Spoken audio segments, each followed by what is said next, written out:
আকাশবাণী খবর পড়ছি দেবব্রত মণ্ডল। প্রথমে বিশেষ খবর। রাষ্ট্রপতি দ্রৌপদী মুর্মু ৭৬তম সাধারণতন্ত্র দিবসের প্রাক সন্ধ্যায় আজ জাতির উদ্দেশ্যে ভাষণে বলেন, ঔপনিবেশিক শাসনের বঞ্চনা ও দারিদ্র্যের অন্ধকার দূর করে ভারত আবার নিজেকে জ্ঞান ও প্রজ্ঞার উৎস হিসেবে পরিচিত করতে পেরেছে। দেশ আগামীকাল ৭৬তম প্রজাতন্ত্র দিবস উদযাপন করবে। রাষ্ট্রপতি দ্রৌপদী মুর্মু নতুন দিল্লির কর্তব্য পথ থেকে সাধারণতন্ত্র দিবস উদযাপনে জাতির নেতৃত্ব দেবেন। সাধারণতন্ত্র দিবস উপলক্ষে এবার পুলিশ, দমকল, হোমগার্ড, সিভিল ডিফেন্স এবং সংশোধনাগার কর্মীদের সঙ্গে যুক্ত ৯৪২ জনকে সাহসিকতা ও বীরত্বের জন্য বিশেষ পদক দেওয়া হয়েছে।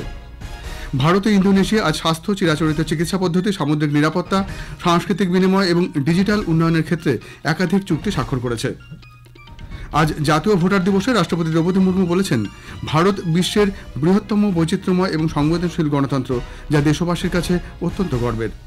চেন্নাই আজ দ্বিতীয় টি-20 ম্যাচে ভারত টসে জিতে ইংল্যান্ডকে ব্যাট করতে পাঠিয়েছে। আসছি বিস্তারিত খবরে। রাষ্ট্রপতি দ্রৌপদী মুর্মু ৭৬তম সাধারণতন্ত্র দিবসের প্রাক সন্ধ্যায় আজ জাতির উদ্দেশ্যে ভাষণে বলেন, সাধারণতন্ত্র দিবস সমস্ত নাগরিকের সম্মিলিত আনন্দ এবং গর্বের বিষয়। গণপরিষদে দীর্ঘ ৩ বছরের আলোচনা ও বিতর্কের পর ১৯৪৯ সালে ২৬শে নভেম্বর সংবিধান গৃহীত হয় এবং ১৯৫০ সালের ২৬শে জানুয়ারি সেই সংবিধান বলবৎ হয়েছে। কোনো জাতির পক্ষে ৭৫ বছর খুব একটা বেশি সময় না হলেও এই দিনই বিশ্বের অন্যতম প্রাচীন সভ্যতা বিভিন্ন দেশের মধ্যে তার নিজের জায়গা করে নিতে পেরেছে বলে শ্রীমতী মুর্মু বলেন। ঔপনিবেশিক শাসনের বঞ্চনা ও দারিদ্র্যের অন্ধকার দূর করে ভারত আবার নিজেকে জ্ঞান ও প্রজ্ঞার উৎস হিসেবে পরিচিত করতে পেরেছে। এবছর আমরা ভগবান বিরসা মুন্ডার ১৫০তম জন্মজয়ন্তী উদযাপন করছি বলে রাষ্ট্রপতি উল্লেখ করেন। জাতীয় ইতিহাসে ভগবান বিরসা মুন্ডার ভূমিকা সঠিকভাবে স্বীকৃতি দিয়েছে। বিংশ শতাব্দীতে মহাত্মা গান্ধী, রবীন্দ্রনাথ ঠাকুর এবং বাবা সাহেব আম্বেদকরের মতো মনীষীরা গণতান্ত্রিক মূল্যবোধ, ন্যায় বিচার, স্বাধীনতা, সাম্য এবং ভ্রাতৃত্বের ধারণাকে পুনরায় আবিষ্কার করতে সাহায্য করেছে। গণপরিষদের দেশের সমস্ত অংশ ও সম্প্রদায়ের প্রতিনিধিরা ছিলেন সরোজিনী নাইডু, রাজকুমারী অমৃতকর, সুচেতা কৃপালনি, হংসবেন মেহতা এবং মালতী চৌধুরী সহ ১৫ জন মহিলা সদস্য গুরুত্বপূর্ণ ভূমিকা পালন করেন। আমাদের সংবিধান ভারতীয় হিসাবে সম্মিলিত পরিচিতি সত্তার চূড়ান্ত ভিত্তি। এই সংবিধানই আমাদের প্রগতির পথে দিশা দেখিয়েছে। সংবিধানের এই ৭৫ বছর এক নবীন রিপাবলিকের সর্বাঙ্গীন অগ্রগতির পরিচায়ক। স্বাধীনতার সময় এবং তার পরেও দেশ অপরিসীম দারিদ্র্য এবং ক্ষুধার মোকাবিলা করেছে। কৃষকদের নিরন্তর কঠোর পরিশ্রমে খাদ্য উৎপাদনে আমরা স্বয়ম্বর হয়েছে বলে রাষ্ট্রপতি উল্লেখ করেন। পরিকাঠামো এবং শিল্প উৎপাদন ক্ষেত্রে রূপান্তর ঘটেছে শ্রমিকদের নিরলস পরিশ্রমে। কাজের সুযোগ সৃষ্টির পাশাপাশি কৃষক এবং শ্রমিকদের হাতে আরও অর্থ আসছে। আরও বেশি সংখ্যক মানুষকে দারিদ্র্য সীমার বাইরে নিয়ে যাওয়া সম্ভব হয়েছে। हाल के वर्षों में आर्थिक विकास की दौर लगातार ऊंची रही है, जिससे हमारी युवाओं के लिए रोजगार के अवसर पैदा हुई है। किसानों और मजदूरों के हाथों में अधिक पैसा आया है तथा बड़ी संख्या में लोगों को गरीबी से बाहर निकाला गया है। साहसिक और दूरदर्शी आर्थिक सुधारों के बल पर आने वाले वर्षों में प्रगति की ये रफ्तार बनी रहेगी। প্রধানমন্ত্রী জনধন যোজনা, প্রধানমন্ত্রী জীবন জ্যোতি বিমা যোজনা, সুরক্ষা বিমা যোজনা, মুদ্রা, স্ট্যান্ডার্ড ইন্ডিয়া এবং অটল পেনশন যোজনার মতো উদ্যোগের ফলে সবাইকে অর্থনৈতিক ব্যবস্থায় সামিল করা সম্ভব হয়েছে। সমাজের প্রান্তিক শ্রেণী, বিশেষ করে এসসি, এসটি, ওবিসিদের প্রতি সাহায্যের হাত বাড়িয়ে দেওয়া হচ্ছে। প্রধানমন্ত্রী অনুসূচিত জাতি অভ্যুদয় যোজনা তপশিলি জাতিদের মধ্যে দারিদ্র্য দূর করার কাজে সাহায্য করেছে। উপজাতি সম্প্রদায়ের মানুষের আর্থসামাজিক উন্নয়নের লক্ষ্যে ধরতি আবা জনজাতীয় গ্রাম উৎকর্ষ অভিযান ও প্রধানমন্ত্রী জনজাতি আদিবাসী ন্যায় মহা অভিযান কাজ করে চলেছে। শ্রীমতী মুর্মু আরও বলেন, অর্থনৈতিক ক্ষেত্রে সরকার যেভাবে প্রযুক্তির ব্যবহার করেছে তা উদাহরণ হয়ে থাকবে। ডিজিটাল পেমেন্ট এবং প্রত্যক্ষ সুবিধা হস্তান্তর ব্যবস্থা বহু মানুষকে এই অর্থ ব্যবস্থার আওতায় নিয়ে এসেছে। পুরনো ফৌজদারি আইনের পরিবর্তে ভারতীয় ন্যায় সংহিতা, নাগরিক সুরক্ষা সংহিতা এবং সাক্ষ্য অধিনিয়ম আনা হয়েছে। ফৌজদারি বিচার ব্যবস্থার কেন্দ্র এখন শাস্তির পরিবর্তে ন্যায়ের ধারণাটাই বেশি গুরুত্ব পাচ্ছে। মহিলা ও শিশুদের বিরুদ্ধে অপরাধের মোকাবিলাকে সর্বোচ্চ অগ্রাধিকার দেওয়া হচ্ছে। রাষ্ট্রপতি বলেন, চলতি মহাকুম্ভে ভারতীয় ঐতিহ্য ও সমৃদ্ধ আধ্যাত্মিক সংস্কৃতির প্রকাশ দেখা গেছে। মহান ভাষাগত বৈচিত্র্যের এই দেশে সমৃদ্ধি ভাষা সংরক্ষণের জন্য সরকার অহমিয়া, বাঙালি, মারাঠি, পালি এবং প্রাকৃতকে ধ্রুপদী ভাষার স্বীকৃতি দিয়েছে। দেশে বর্তমানে 11টি ধ্রুপদী ভাষা রয়েছে। শিক্ষার মাধ্যম হিসেবে আঞ্চলিক ভাষাগুলিকে তুলে ধরা হচ্ছে। এর ফলে পড়ুয়াদের সাফল্যেও অগ্রগতি লক্ষ্য করা গেছে। গত এক দশকে শিক্ষকদের 60% মহিলা। शिक्षा के विभिन्न स्तरों पर शिक्षण माध्यम के रूप में क्षेत्रीय भाषाओं को बढ़ावा दिया जा रहा है। विद्यार्थियों के प्रदर्शन में आशा के अनुरूप उल्लेखनीय सुधार हुआ है। मुझे ये जानकर खुशी हुई है कि महिला शिक्षकों ने इस परिवर्तन में महत्वपूर्ण भूमिका निभाए हैं। पिछले दशक के दौरान नियुक्त शिक्षकों में महिला की भागीदारी 60% से अधिक है। জাতীয় কোয়ান্টাম মিশন প্রযুক্তির নতুন নতুন ক্ষেত্রে উদ্ভাবনী ইকোসিস্টেম তৈরির চেষ্টা করা হয়েছে। কৃত্রিম বুদ্ধিমত্তা, মেশিন লার্নিং, রোবট বিজ্ঞান এবং সাইবার সুরক্ষার মতো উন্নত প্রযুক্তি ক্ষেত্রের উপর জোর দেওয়া হচ্ছে। রাষ্ট্রপতি বলেন, জেনম ইন্ডিয়া প্রকল্পের আওতায় শুধু এ মাসেই 10,000 ভারতীয়ের জিন সিকোয়েন্সিং করা সম্ভব হয়েছে। জৈব প্রযুক্তি ক্ষেত্রের গবেষণা এবং জনস্বাস্থ্য পরিচর্যার ক্ষেত্রে এই প্রকল্প নতুন দিগন্ত উন্মোচন করেছে।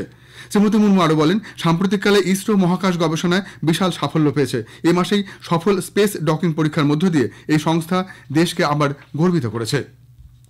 গত বছর অলিম্পিক এবং প্যারালিম্পিক গেমসে ভারতীয় খেলোয়াড়দের সাফল্যের উল্লেখ করে তিনি বলেন, এ পর্যন্ত সবচেয়ে বেশি খেলোয়াড় এই দুটি গেমসে পাঠানো হয়েছিল। শ্রীমতী মুর্মু নবীন যুবা, বিশেষ করে মেয়েদের গুরুত্বপূর্ণ অবদানের উল্লেখ করে বলেন, স্বাধীনতা এবং সাধারণতন্ত্র দিবসের শতবার্ষিকীতে দেশবাসী যখন উৎসব পালন করবে, তখন আজকের শিশুরা জাতীয় পতাকা অভিবাদন গ্রহণ করে পরবর্তী প্রজন্মকে একথাই বলবে যে আমাদের অতুলনীয় সংবিধানের দিশা নির্দেশ ছাড়া এ কখনোই সম্ভব হতো না। जब हम अपनी स्वतंत्रता की शताब्दी मना रहे होंगे, तब के भारत का उज्जवल भविष्य हमारे युवाओं के सपनों में आकार ले रहा है। और जब आज के बच्चे वर्ष 2050 की 26 जनवरी के दिन राष्ट्र ध्वज को सलामी दे रहे होंगे, तो वे अपनी अगली पीढ़ी को ये बता रहे होंगे कि हमारा देश की गौरव यात्रा हमारी अतुलनीय संविधान से प्राप्त मार्गदर्शन के बिना संभव ना हुई होती। দেশ আগামীকাল ৭৬তম সাধারণতন্ত্র দিবস উদযাপন করবে। রাষ্ট্রপতি দ্রৌপদী মুর্মু নতুন দিল্লির কর্তব্যপথ থেকে সাধারণতন্ত্র দিবস উদযাপনে জাতির নেতৃত্ব দেবেন। কর্তব্যপথে আগামীকাল সাধারণতন্ত্র দিবসের কুচকাওয়াজ ভারতের সাংস্কৃতিক বৈচিত্র্য এবং সামরিক দক্ষতার এক অনন্য মিশ্রণ হয়ে উঠবে। সংবিধান প্রণয়নের ৭৫ বছর এবং জন অংশীদারিত্বের ওপর বিশেষ দৃষ্টি দেওয়া হবে। প্রধানমন্ত্রী নরেন্দ্র মোদীর ন্যাশনাল ওয়ার মেমোরিয়ালে পুষ্পস্তবক অর্পণের মধ্য দিয়ে সাধারণতন্ত্র দিবসের কুচকাওয়াজ শুরু হবে। রাষ্ট্রপতি দ্রৌপদী মুর্মু একটি আনুষ্ঠানিক বগিতে কর্তব্যপথে পৌঁছবেন এবং মার্চ পাস্টের সময় অভিবাদন গ্রহণ করবেন। স্বর্ণিম ভারত বিরাসত আর বিকাশ এই মূল বিষয়কে সামনে রেখে বিভিন্ন রাজ্য, কেন্দ্রশাসিত অঞ্চল এবং কেন্দ্রীয় সরকারের মন্ত্রক ও দপ্তরের 31টি ট্যাবলো এতে অংশ নেবে। 47টি বিমানের ফ্লাইপাস্টের মধ্য দিয়ে অনুষ্ঠানের সমাপ্তি ঘটবে। খবর শুনছেন আকাশবাণী থেকে।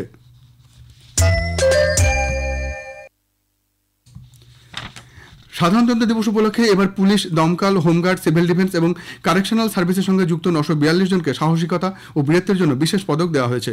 এর মধ্যে 95 জনকে দেওয়া হয়েছে শৌর্য পুরস্কার। জীবন ও সম্পত্তি রক্ষা, অপরাধ দমন এবং দুষ্কৃতীদের গ্রেপ্তারের ক্ষেত্রে অসামান্য অবদানের জন্যই এই পুরস্কার।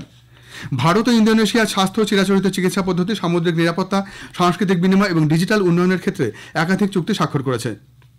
নতুন দিল্লিতে আজ ইন্দোনেশিয়ার রাষ্ট্রপতি প্রবোধ সুবিয়ান্তোর সঙ্গে দ্বিপাক্ষিক এবং প্রতিনিধি পর্যায়ের বৈঠকের পর প্রধানমন্ত্রী নরেন্দ্র মোদী এক প্রেস বিবৃতিতে বলেন, পারস্পরিক সহযোগিতা নিয়ে দুপক্ষের বিস্তারিত কথা হয়েছে।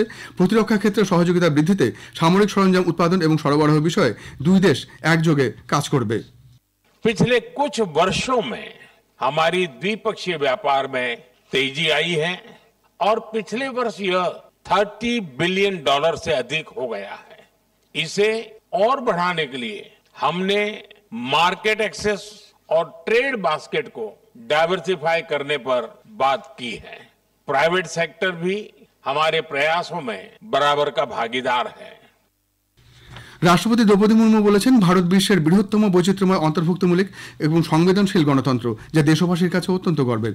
নতুন দিল্লিতে আজ ৫৫ জাতীয় ভোটার দিবসের অনুষ্ঠানে যোগ দিয়ে তিনি বলেন, ভারত হল গণতন্ত্রের ধাত্রীভূমি। আধুনিক বিশ্বের কাছে ভারতের গণতন্ত্র এক অনন্য উদাহরণ। চেন্নাইয়ের এম এ চিদাম্বরম স্টেডিয়ামে দ্বিতীয় টি-20 ম্যাচে ভারত ইংল্যান্ডের মুখোমুখি হয়েছে। ভারত টসে জিতে ইংল্যান্ডকে ব্যাট করতে পাঠিয়েছে।